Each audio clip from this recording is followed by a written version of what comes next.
Chapter I, The Way to the End of Suffering. The search for a spiritual path is born out of suffering. It does not start with lights and ecstasy, but with the hard tax of pain, disappointment, and confusion. However, for suffering to give birth to a genuine spiritual search, it must amount to more than something passively received from without. It has to trigger an inner realization, a perception which pierces through the facile complacency of our usual encounter with the world to glimpse the insecurity perpetually gaping underfoot. When this insight dawns, even if only momentarily, it can precipitate a profound personal crisis. It overturns accustomed goals and values, mocks our routine preoccupations, leaves old enjoyments stubbornly unsatisfying. At first, such changes generally are not welcome. We try to deny our vision and to smother our doubts, we struggle to drive away the discontent with new pursuits. But the flame of inquiry, once lit, continues to burn, and if we do not let ourselves be swept away by superficial readjustments or slouch back into a patched-up version of our natural optimism, eventually the original glimmering of insight will again flare up, again confront us with our essential plight. It is precisely at that point, with all escape routes blocked, that we are ready to seek a way to bring our disquietude to an end. No longer can we continue to drift complacently through life, driven blindly by our hunger for sense pleasures and by the pressure of prevailing social norms. A deeper reality beckons us, we have heard the call of a more stable, more authentic happiness, and until we arrive at our destination we cannot rest content. But it is just then that we find ourselves facing a new difficulty. Once we come to recognize the need for a spiritual path, we discover that spiritual teachings are by no means homogeneous and mutually compatible. When we browse through the shelves of humanity's spiritual heritage, both ancient and contemporary, we do not find a single tidy volume but a veritable bazaar of spiritual systems and disciplines, each offering themselves to us as the highest, the fastest, the most powerful, or the most profound solution to our quest for the ultimate. Confronted with this melange, we fall into confusion trying to size them up to decide which is truly liberative, a real solution to our needs, and which is a sidetrack beset with hidden flaws. One approach to resolving this problem that is popular today is the eclectic one, to pick and choose from the various traditions whatever seems amenable to our needs, welding together different practices and techniques into a synthetic whole that is personally satisfying. Thus one may combine Buddhist mindfulness meditation with sessions of Hindu mantra recitation, Christian prayer with Sufi dancing, Jewish Kabbalah with Tibetan visualization exercises. Eclecticism, however, though sometimes helpful in making a transition from a predominantly worldly and materialistic way of life to one that takes on a spiritual hue, eventually wears thin. While it makes a comfortable halfway house, it is not comfortable as a final vehicle. There are two interrelated flaws in eclecticism that account for its ultimate inadequacy. One is that eclecticism compromises the very traditions it draws upon. The great spiritual traditions themselves do not propose their disciplines as independent techniques that may be excised from their setting and freely recombined to enhance the felt quality of our lives. They present them, rather, as parts of an integral whole, of a coherent vision regarding the fundamental nature of reality and the final goal of the spiritual quest. A spiritual tradition is not a shallow stream in which one can wet one's feet and then beat a quick retreat to the shore. It is a mighty, tumultuous river which would rush through the entire landscape of one's life, and if one truly wishes to travel on it, one must be courageous enough to launch one's boat and head out for the depths. The second defect in eclecticism follows from the first. As spiritual practices are built upon visions regarding the nature of reality and the final good, these visions are not mutually compatible. When we honestly examine the teachings of these traditions, we will find that major differences in perspective reveal themselves to our sight, differences which cannot be easily dismissed as alternative ways of saying the same thing. Rather, they point to very different experiences constituting the supreme goal and the path that must be trodden to reach that goal. Hence, because of the differences in perspectives and practices that the different spiritual traditions propose, once we decide that we have outgrown eclecticism and feel that we are ready to make a serious commitment to one particular path, we find ourselves confronted with the challenge of choosing a path that will lead us to true enlightenment and liberation.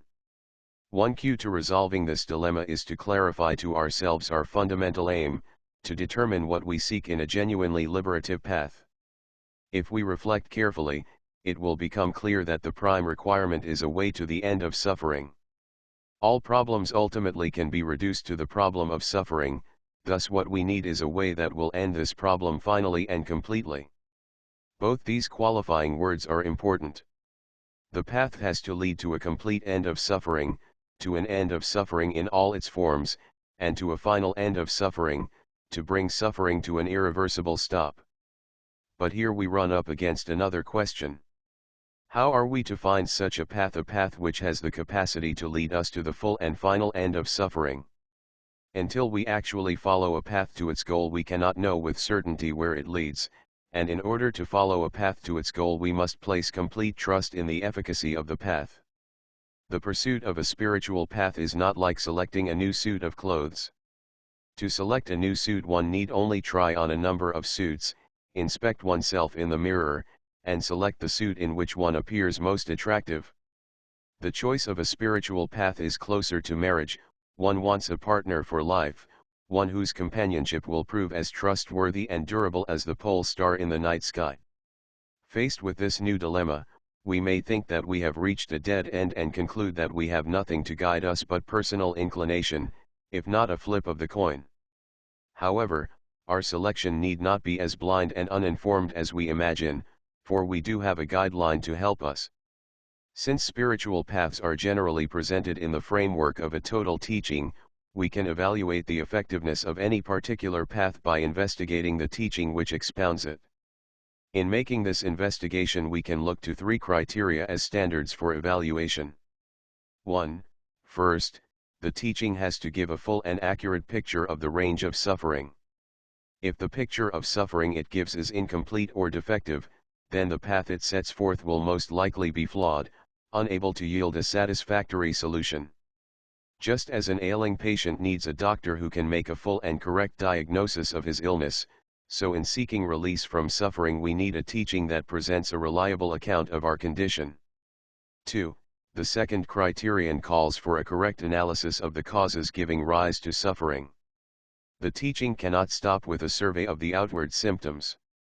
It has to penetrate beneath the symptoms to the level of causes, and to describe those causes accurately. If a teaching makes a faulty causal analysis, there is little likelihood that its treatment will succeed. 3. The third criterion pertains directly to the path itself. It stipulates that the path which the teaching offers has to remove suffering at its source. This means it must provide a method to cut off suffering by eradicating its causes. If it fails to bring about this root-level solution, its value is ultimately nil. The path it prescribes might help to remove symptoms and make us feel that all is well, but one afflicted with a fatal disease cannot afford to settle for cosmetic surgery when below the surface the cause of his malady continues to thrive. To sum up, we find three requirements for a teaching proposing to offer a true path to the end of suffering. First, it has to set forth a full and accurate picture of the range of suffering. Second, it must present a correct analysis of the causes of suffering. And third, it must give us the means to eradicate the causes of suffering. This is not the place to evaluate the various spiritual disciplines in terms of these criteria. Our concern is only with the Dhamma, the teaching of the Buddha, and with the solution this teaching offers to the problem of suffering. That the teaching should be relevant to this problem is evident from its very nature, for it is formulated, not as a set of doctrines about the origin and end of things commanding belief, but as a message of deliverance from suffering claiming to be verifiable in our own experience. Along with that message there comes a method of practice, a way leading to the end of suffering. This way is the Noble Eightfold Path, Ariyathangaikamagga. The Eightfold Path stands at the very heart of the Buddha's teaching. It was the discovery of the path that gave the Buddha's own enlightenment a universal significance and elevated him from the status of a wise and benevolent sage to that of a world teacher. To his own disciples he was preeminently the arouser of the path unarasen before, the producer of the path not produced before, the declarer of the path not declared before, the knower of the path, the seer of the path, the guide along the path, MN 108. And he himself invites the seeker with the promise and challenge, you yourselves must strive. The Buddhas are only teachers. The meditative ones who practice the path are released from the bonds of evil, DHPV 276. To see the Noble Eightfold Path as a viable vehicle to liberation, we have to check it out against our three criteria, to look at the Buddha's account of the range of suffering, his analysis of its causes, and the program he offers as a remedy. The range of suffering.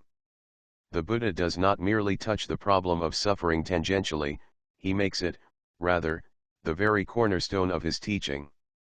He starts the Four Noble Truths that sum up his message with the announcement that life is inseparably tied to something he calls dukkha. The Pali word is often translated as suffering, but it means something deeper than pain and misery.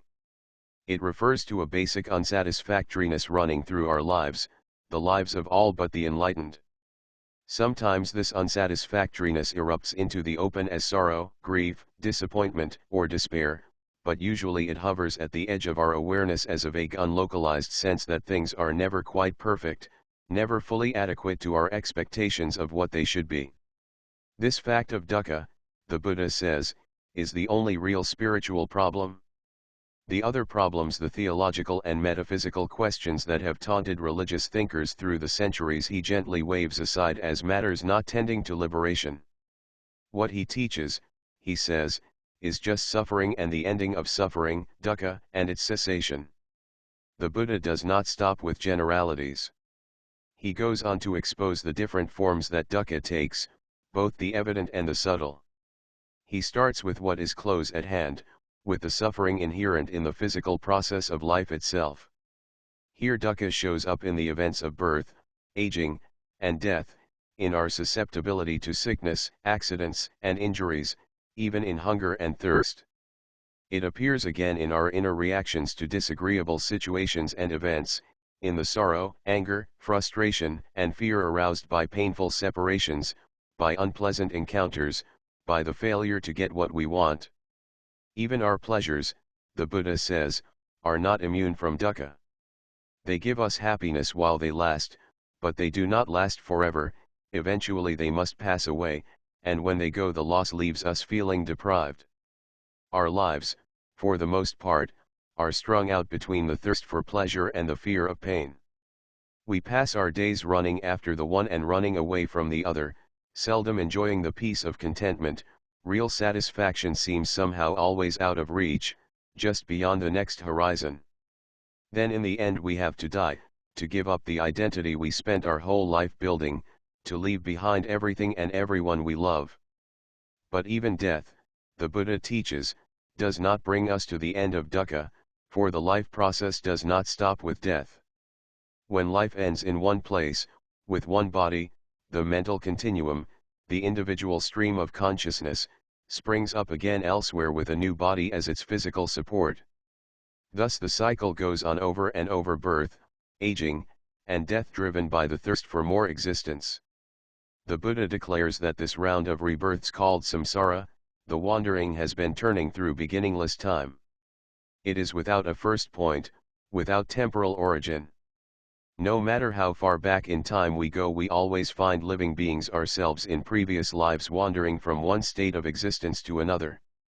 The Buddha describes various realms where rebirth can take place: realms of torment, the animal realm, the human realm, realms of celestial bliss. But none of these realms can offer a final refuge. Life in any plane must come to an end. It is impermanent and thus marked with that insecurity which is the deepest meaning of dukkha. For this reason one aspiring to the complete end of dukkha cannot rest content with any mundane achievement, with any status, but must win emancipation from the entire unstable whirl. The causes of suffering. A teaching proposing to lead to the end of suffering must, as we said, give a reliable account of its causal origination. For if we want to put a stop to suffering, we have to stop it where it begins, with its causes. To stop the causes requires a thorough knowledge of what they are and how they work, Thus the Buddha devotes a sizable section of his teaching to laying bare the truth of the origin of dukkha. The origin he locates within ourselves, in a fundamental malady that permeates our being, causing disorder in our own minds and vitiating our relationships with others and with the world.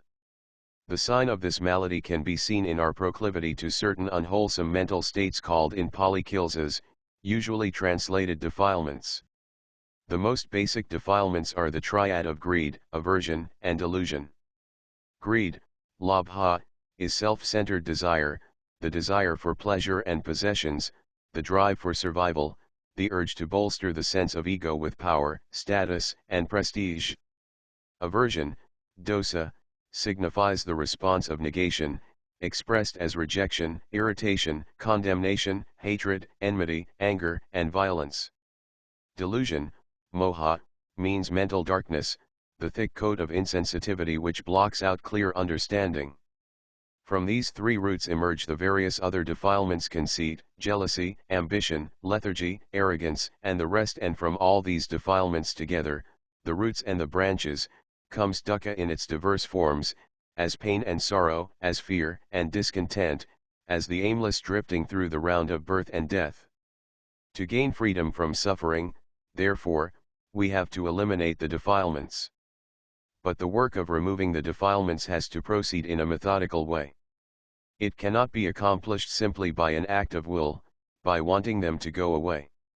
The work must be guided by investigation.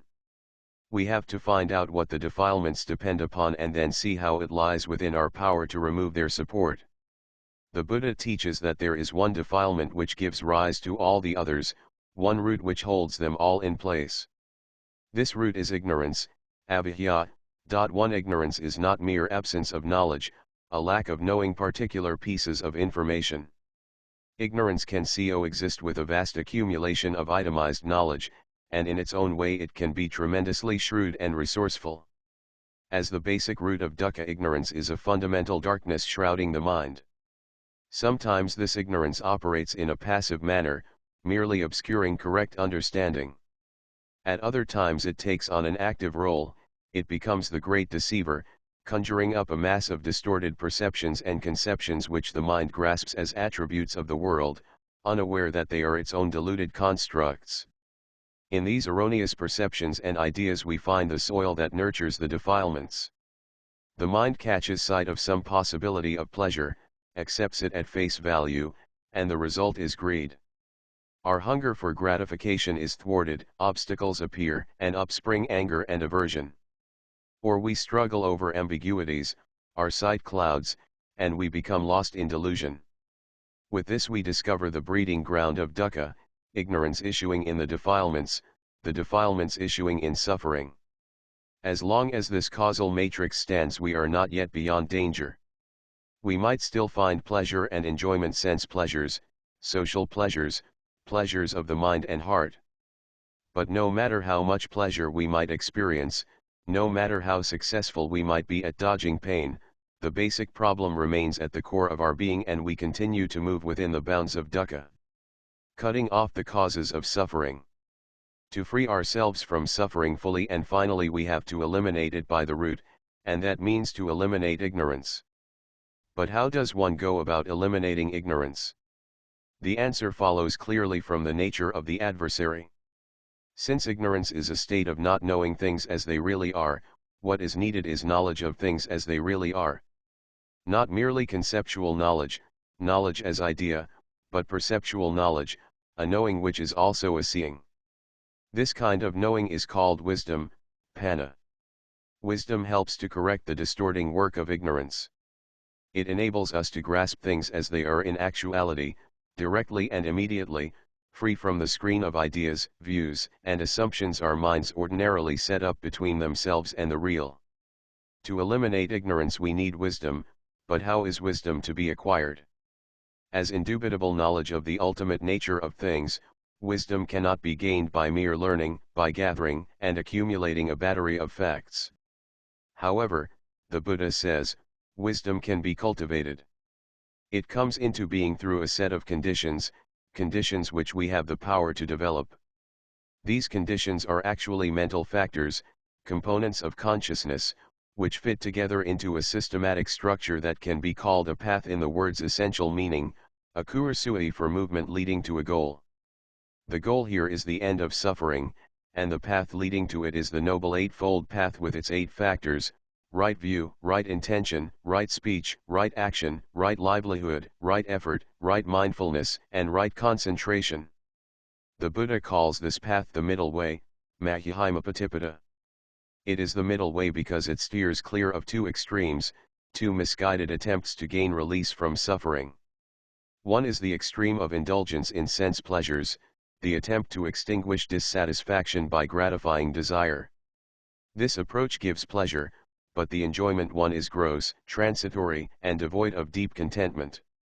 The Buddha recognized that sensual desire can exercise a tight grip over the minds of human beings, and he was keenly aware of how ardently attached people become to the pleasures of the senses. But he also knew that this pleasure is far inferior to the happiness that arises from renunciation, and therefore he repeatedly taught that the way to the ultimate eventually requires the relinquishment of sensual desire. Thus the Buddha describes the indulgence in sense pleasures as low, common, worldly, ignoble, not leading to the goal. The other extreme is the practice of self-mortification, the attempt to gain liberation by afflicting the body. This approach may stem from a genuine aspiration for deliverance, but it works within the compass of a wrong assumption that renders the energy expended barren of results.